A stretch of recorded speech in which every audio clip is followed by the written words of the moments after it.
tarde. Sei que está todo mundo já querendo ir para o café, já, né? O meu nome é Rodney. Eu acho que aqui passa, né?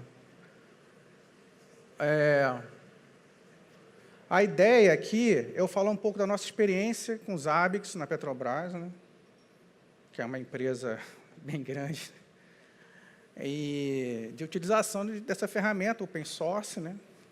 E que a gente já vem usando por um bom tempo aí.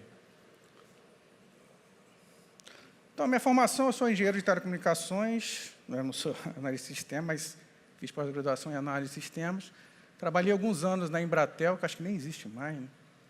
Agora é claro, né? E depois eu entrei na Petrobras em 2006 e estou até hoje nessa área aí. Boa parte desse tempo, né, já tenho o quê? Quase 30 anos de carreira, trabalhando com ferramentas de monitoração. Outras coisas, né, mas geralmente nessa área de operação, ferramentas de monitoração, processos e tudo mais. A ideia aqui é falar, né, como foi a implementação dos Zabbix na Petrobras, os principais desafios e problemas encontrados, desafios técnicos, né? Eu não vou falar de outros tipos de desafios. A arquitetura atual e melhorias desejáveis, né? Assim, quando eu falar de arquitetura atual, você fala, não é a melhor arquitetura. Talvez a gente sempre pode ser melhorado, tá? Isso a gente vai falar ao decorrer da apresentação. Então, a motivação para a utilização dos Zabbix foi redução de custos e melhorias operacionais, né? Redução de custo da Petrobras foi uma época que estava com a gente em certa dificuldade, não sei se vocês lembram, há pouco tempo, né? 2016, 2015, enfim. A gente teve uma demanda para reduzir custos operacionais. Então, o primeiro estudo de viabilidade foi no primeiro semestre de 2016. Tá? A gente começou a implantar, a gente fez uma POC com outras ferramentas open source, né? Zabbix era uma delas, né? O que ajudou muito os Zabbix a ser escolhida como ferramenta, né, para substituir as nossas ferramentas proprietárias que tinha, foi o suporte que tinha, né, parceiros prêmios no Brasil, né? Então, isso ajudou muito. Foi um diferencial, na época, comparado com outras ferramentas open source, né?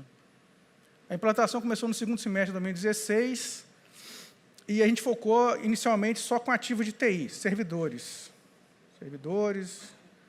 Tudo que era de Tecom estava fora, era outra ferramenta, a gente não ia mexer. E a gente usava, na época, como principal, usava outras ferramentas, né, mas era o ITM, que era da IBM, e NARD, que é uma ferramenta open source também. Em 2017, o que aconteceu? A gente teve um trabalho grande, porque, assim, numa empresa muito grande, você sabe que são várias áreas espalhadas pelo Brasil inteiro, e certas áreas, o pessoal, quando tinha uma demanda não atendida, o que ele fazia? Vou instalar uns Zabbix aqui.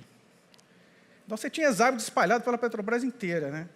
Então, a gente teve um trabalho grande de convencimento e integração, quer dizer, eliminar os Zabbix distribuídos e colocar num Zabbix só, né, centralizado. Foi um trabalho grande, porque você tem que convencer pessoas, você tem que realocar pessoas que estavam acostumadas a trabalhar com aquele tipo de serviço para trabalhar com outra coisa. Foi um trabalho grande, mas a gente conseguiu unificar todos os Zabbix da área de TI num único Zabbix corporativo, que a gente chama, né? Em 2018, a gente começou a ver a parte de Tecom para substituir ferramentas também de mercado, né? Que o pessoal usava o Spectrum, e Health e toda a família de ferramentas da CA. Então, assim, o maior desafio quando você faz esse tipo de coisa é substituir ferramentas em uso, né, sem causar perdas operacionais. Então, você tem que fazer levantamento de todas as funcionalidades de uma ferramenta e tentar transportar isso para outra ferramenta, né? E tem convencimento das pessoas também, que não é fácil, não. Assim, aqui um relato nosso, né, a grande maioria dos problemas encontrados com a gente com relação aos Zabbix foi relacionados a banco de dados, e até hoje é assim. Então, quem tem um ambiente muito grande, eu não sei o que falou agora, assim, as Zabbix não para. Realmente, os Zabbix não para, mas o banco de dados para. Entendeu? Então, assim, o maior problema é banco de dados, pelo menos no nosso caso, né? E os problemas começam quando você tem um ambiente grande, vai crescendo, né? Então, NVPS acima de 1000 já começa a mudar completamente a história, né? É outra história.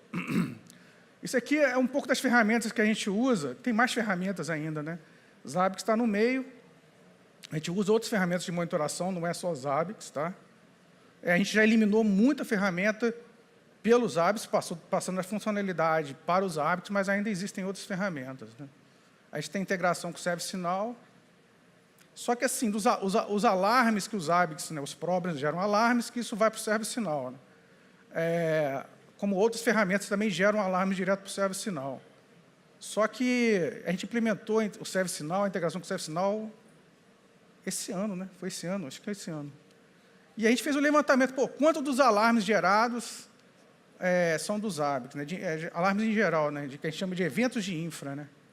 98% vem dos Zabbix. Então, você vê que é a nossa principal ferramenta, né? Em termos de volume de alarmes, né? Não quer dizer que um alarme gerado por outra ferramenta não seja importante.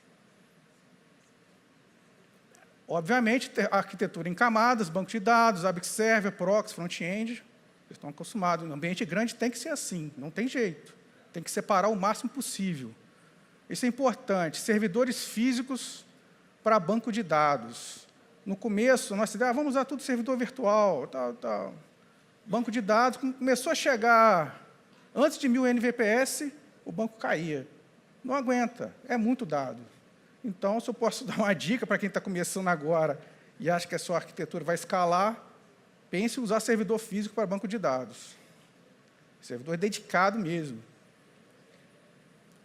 Front-end, hoje a gente tem 6 servidores para front-end, sendo que a gente usa 2 mais para funções administrativas e outros a gente usa para os usuários em geral, né?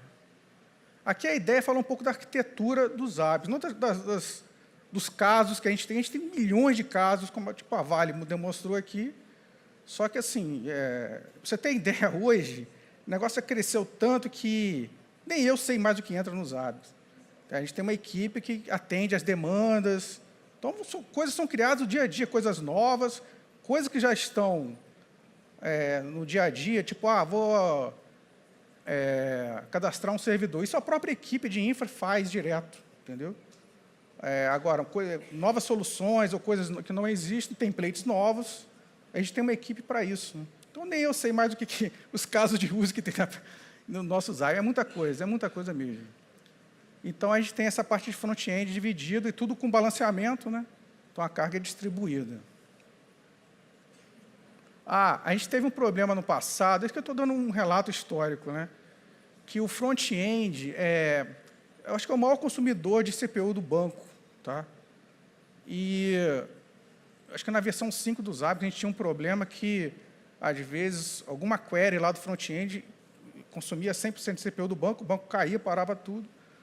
Então, a gente fez essa divisão. Eu acho que com a versão 6, acho que a gente não tem mais esse tipo de problema, mas a gente fez essa divisão para colocar limitações nesse front-end dos usuários, tá? Enquanto que o do front-end dos administradores não tem limitação de query, não tem nada. Foi uma solução que a gente deu para a época e continua assim. Tá? Limitações de queries, por exemplo, do front-end normal, não pode passar mais do que 60 segundos. Se passar, ele dropa, joga fora. Agora, para o administrador, não pode ter isso, né? Porque a gente roda vários processos em background que levam mais de 60 segundos. Então, são dicas de soluções do dia a dia que a gente teve que dar.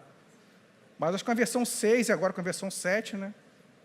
Acho que a versão 7 está bem melhor pelo que o Alexei falou, em termos de performance, de front-end. Mas, realmente, o front-end, pelo que eu observo, é o grande consumidor de CPU do banco.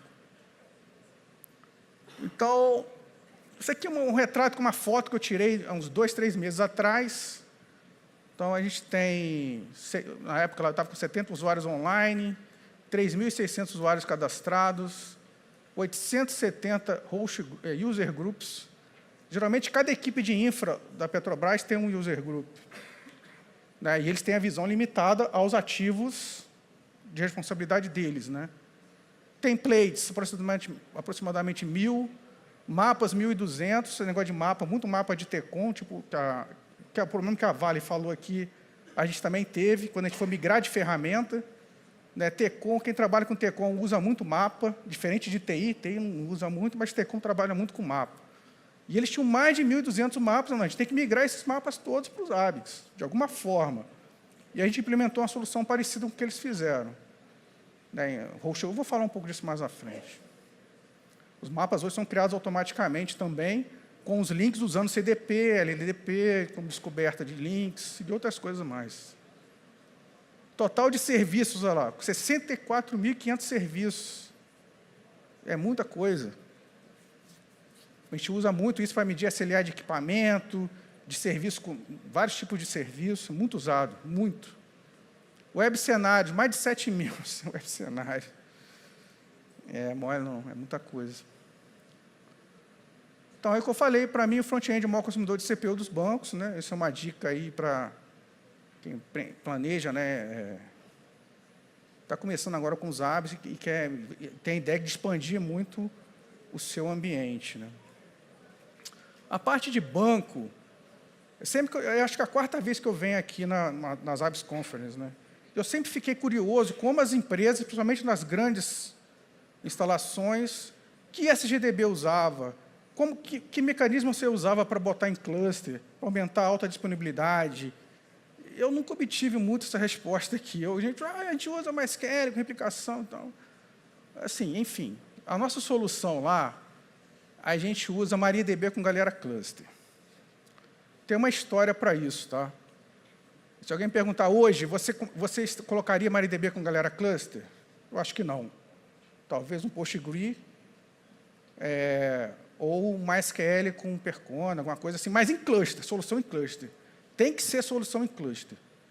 Tá? Porque o nosso cluster está distribuído entre CPDs diferentes. A gente tem servidores em São Paulo, a gente tem 10 servidores para o banco de dados do Zabbix. Servidores físicos, com essa configuração, 32 CPUs, 128 GB, 4 TB de storage em SAN, totalmente dedicados.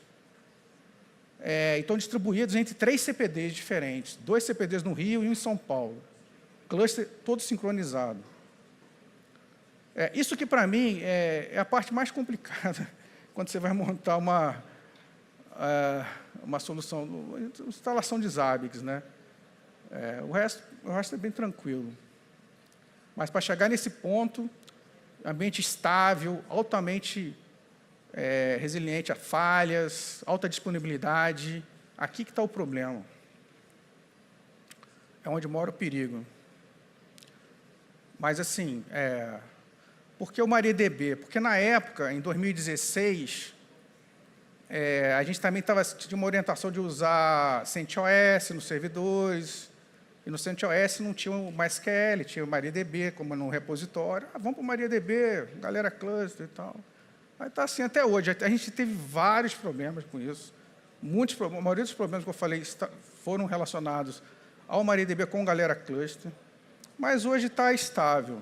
A gente chegou a um nível de maturação grande. Mas, de novo, se a gente fosse fazer do zero, talvez não usaria essa solução de SGDB. Agora, assim, também para migrar, isso aqui também não é fácil, porque a gente tem de dados em torno de 2,5 terabytes.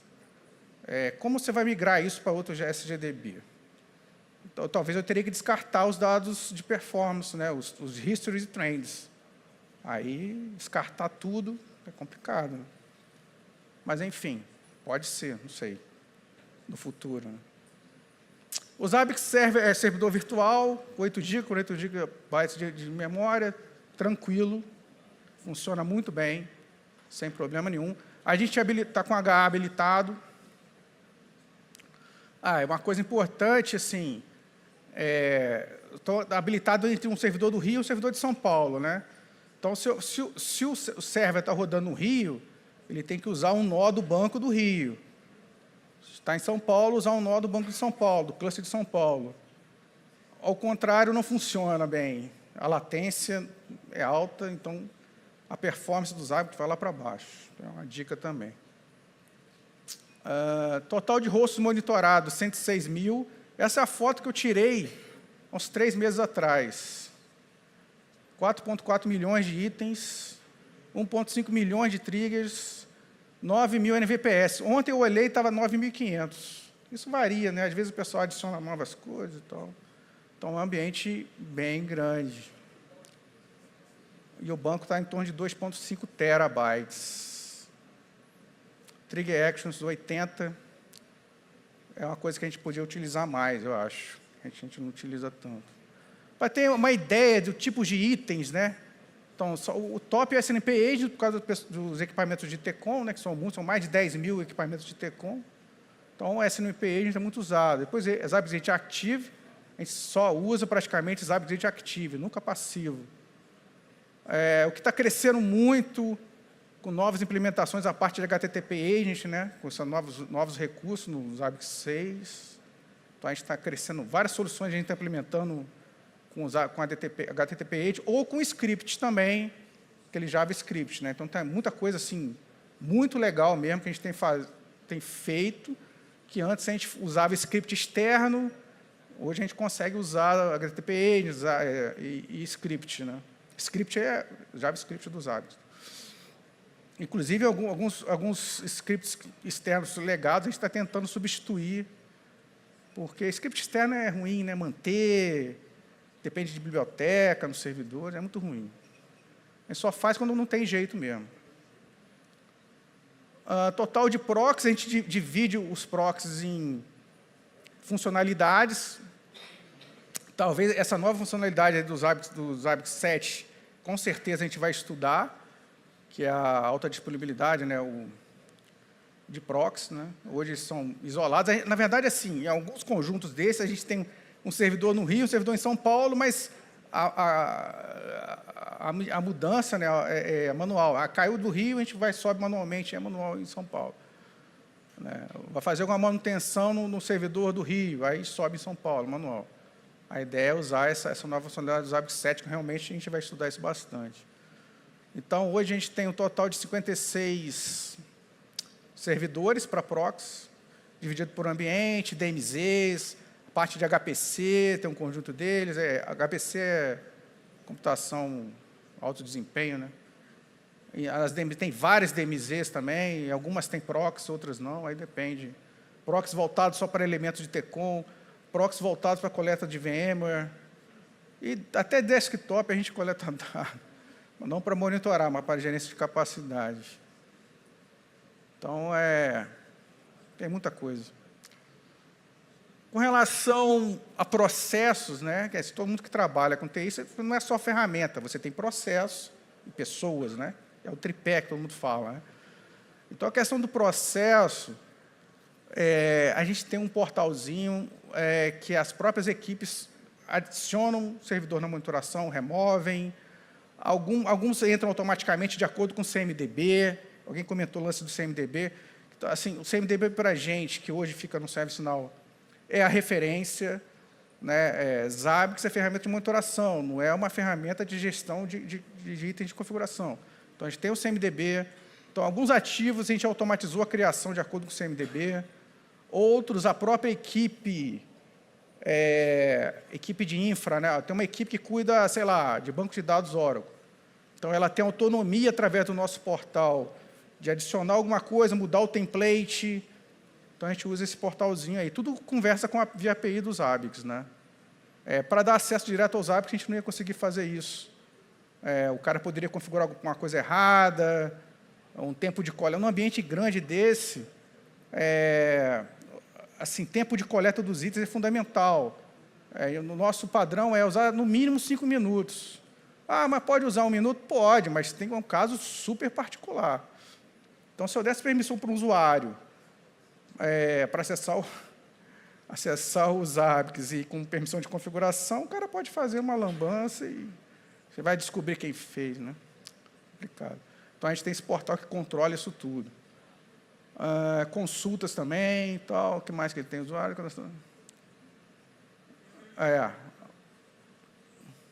Processos, assim, a gente tem 2 tipos de macroprocessos que eu chamo, né? Um voltado para TI, um voltado para TCOM. TCOM, geralmente o processo é centralizado, tem uma equipe de aprovisionamento que adiciona os equipamentos na monitoração e outras coisas, né? Faz parte do processo deles, enquanto que o de TI é descentralizado. Mapas de TCOM é o que eu comentei, a gente fez uma automatização também, porque senão seria inviável criar 1.200 mapas na mão, com os links, e associando as triggers dos links para mudar de cor, trigger de link down, trigger de utilização, e manter isso, né? Porque os links mudam o tempo todo, novos links são adicionados, links são removidos, e você tem que atualizar os mapas. Toda essa atualização é automática. Se fosse fazer manual, inviável. Assim, tem alguns hostlinks que são cadastrados manualmente, tem isso também. Aí a gente também adiciona nos mapas e tal. Tem outros que a gente cria, tem alguns links também que a gente coleta de outras ferramentas que tem essa informação. Aí, de onde a gente puder coletar informação para automatizar alguma coisa, a gente vai coletar. Então, total de mapas, mais de 1.200. Tá. E a gente usa também a topologia do mapa para fazer alguns tipos de correlacionamento de alarmes. Isso é importante, né? É assim, por exemplo, eu tenho um site todo fica fora. Imagina uma plataforma da Petrobras, tem vários equipamentos, ela fica fora, fica indisponível. O link cai. Eu vou gerar alarmes para todos os equipamentos? Bota aí, sei lá, 200 equipamentos, vou gerar 200 alarmes. Os alarmes são integrados com o ServiceNow que abre incidente. Incidente vai para a equipe. A equipe tem que atender, ele tem um SLA para atender aquele incidente. Então, o que a gente fez? A gente, através da topologia do mapa, antes de gerar abrir o alarme no ServiceNow, a gente verifica a vizinhança, se todos os vizinhos estão fora. Então, se todos os vizinhos daquele elemento estão fora, então eu não vou enviar nada. Eu só mudo a severidade dele nos ABICs, como information, e não abro incidente. Agora, se tem um vizinho que está apto, aí para esse cara eu mando abrir o incidente. Então, evita aquela enxurrada de alarmes quando você tem um site fora, né? Que é muito comum, tá? Porque plataforma, rádio, satélite, é muito comum. Então, a gente tenta também, não é o nosso sonho é que ter um algoritmo aí de inteligência artificial para fazer essa correlação, né? Mas, enquanto não tem...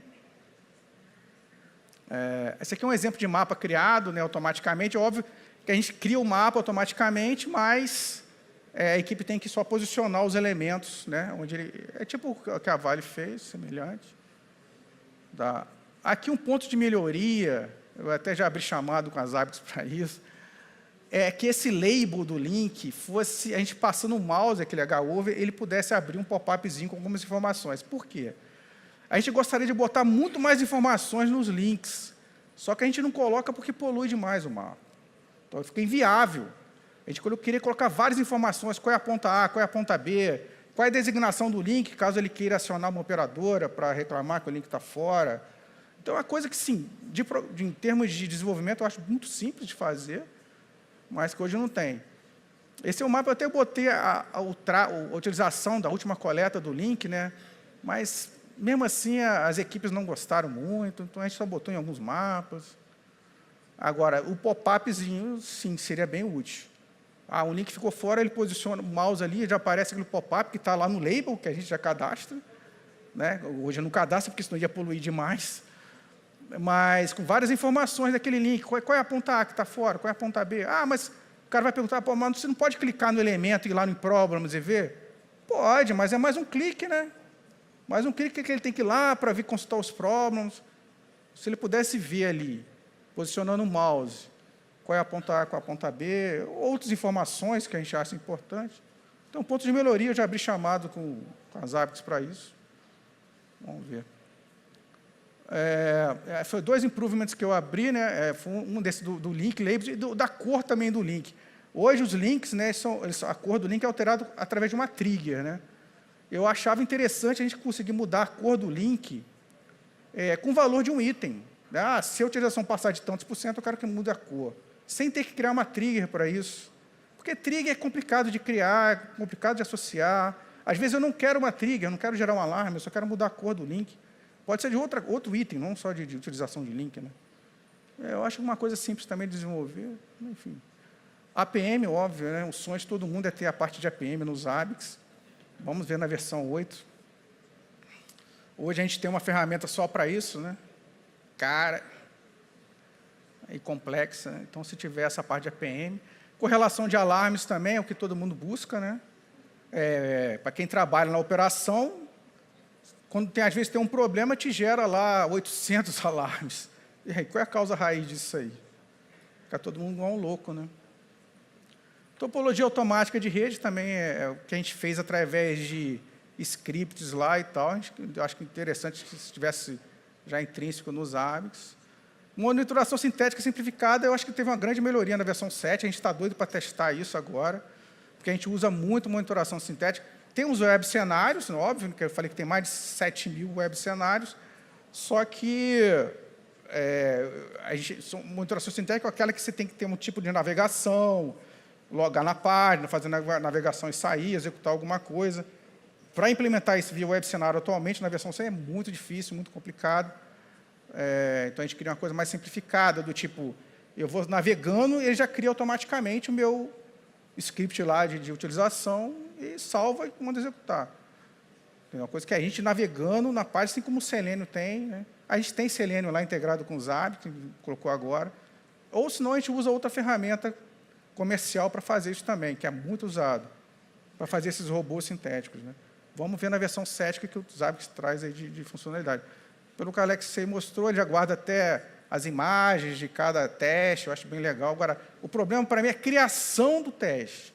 A criação tem que ser através de uma navegação e eu mando salvar, acabou. É o ideal, né?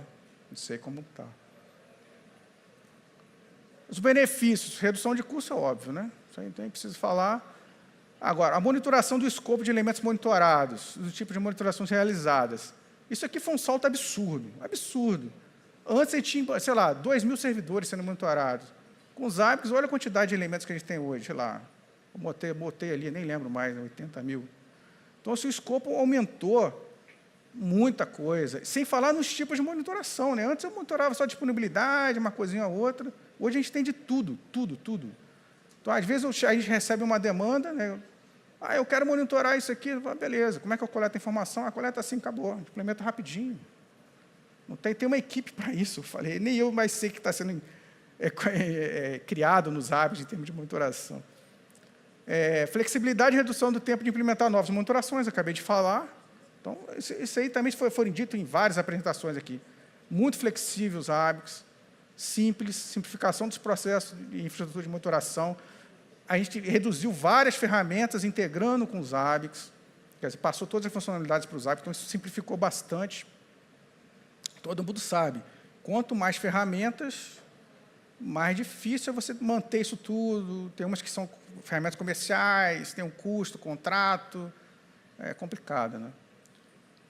Aí, acabei de falar, integração e desativação de várias ferramentas e visibilidade. Uma coisa que eu gosto muito dos hábitos, visibilidade, porque uma coisa que parece simples, né, visibilidade. O que é visibilidade? O que a gente recebe muito lá, às vezes? O cara reclama assim, esse alarme é falso. Eu estou com um alarme aqui, o alarme é falso. Eu falei, tá bom, deixa eu ver o item sendo coletado aqui, qual o valor. É fácil de ver. Nos hábitos é muito fácil. Pô, mas não é fácil em outras ferramentas? Não, cara. Tem ferramenta aí que a gente não sabia responder. Demorava horas para responder o cara se aquele alarme era falso ou não. Absurdo, né? Então, parece uma coisa simples, que nos hábitos é simples, em outras ferramentas não é. Visibilidade, o cara que você consegue ver exatamente o que está sendo monitorado, se está sendo coletado, ou não está sendo coletado porque o proxy cai, sei lá, aconteceu alguma coisa, o item ficou não suportado, sei lá, por algum motivo. Você consegue ver se aquele alarme é falso ou não é, entendeu? E, geralmente, o alarme é verdadeiro, o cara que está chutando, né? Então, mas é fácil da gente, a gente que é responsável por isso, comprovar e mostrar para o cara o que está acontecendo. Isso aqui é uma frase minha, eu particularmente, eu estou há muito tempo trabalhando com isso, né?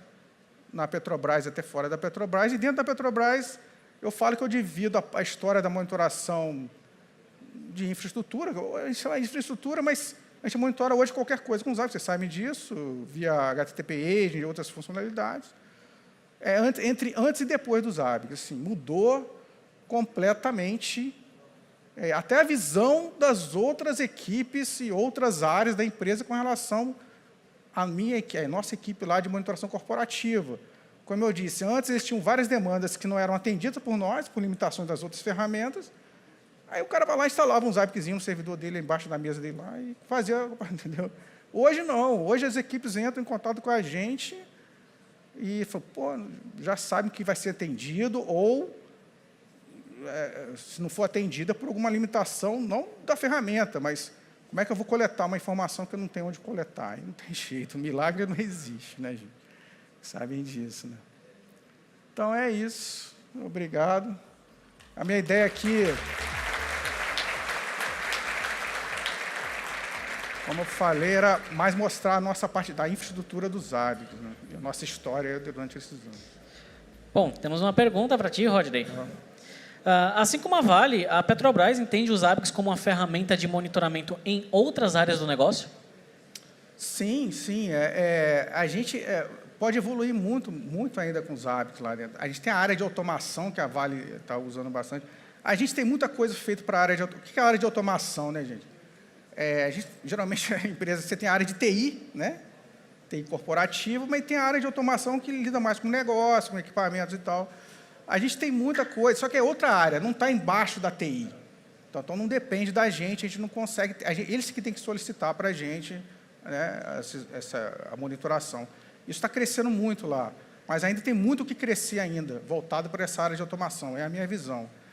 E, quando vier outras funcionalidades, talvez, né, crescer a parte de APM, né, que é muito importante para a gente.